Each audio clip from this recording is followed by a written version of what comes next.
Charming FM. Karibu msikilizaji wa Charming FM. Unayenisikiliza hapa, jina langu naitwa Suzana. Wengine unapenda kuniita Zana za Vita kwenye maswali magumu. Leo tuna mgeni wetu anaitwa Stekamba Dunia. Karibu Stekamba Dunia. Asante sana. Samahani, leo nitakuuliza maswali magumu. Asante sana. Au unasemaje Pablo? Mimi cha kusema kuna vitu najiuliza kuhusu Stekamba, manake huyu jamaa kuna vitu anavifanya, yani anatembea bila viatu, hana shati. Yani hivyo, yani leo mimi mwenyewe na maswali mengi sana ya kumuuliza. Anashangaza sana.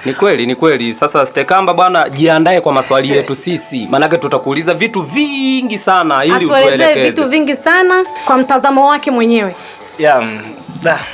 Ila mliponiambia kwamba mna maswali magumu sana, lazima niwajibu majibu magumu pia. Kwa sababu niwaambie tu kwamba ukiuliza swali gumu, sitaki kuwapa majibu mepesi.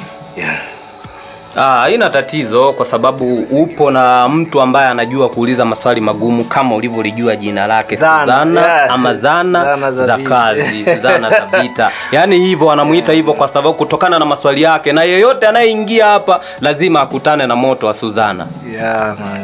Asante. Karibuni kuniuliza maswali yoyote yale, yawe duniani hata mbinguni. Pia nawakaribisha sana.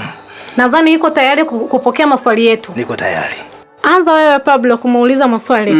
Jamani Zana, wewe ndo Zana unatakiwa kuanza kumuuliza Stekamba Dunia maswali. Kwa nini nianze mimi? Anza wewe. Stekamba baba, kwa nini upendi kuvaa viatu? Usilie sasa. Nitakujibu usilie. Sipendi kuvaa viatu kwa sababu sipendi kuvaa viatu, ndio maana sipendi sana kuvaa viatu. Kwani Stekamba, unawazungumziaje manabii wa uongo waliotabiriwa kwenye Biblia, Mathayo 24 mstari wa 24? Najua, ngoja niseme kitu kimoja. Ila nitakawakwaza, naomba wanisamee sana. Wanisamee. Wanisamee. Zana, si ndio ulikuwa unahitaji maswali ya namna hiyo? Ndio, nataka tukusikilize. Sawa.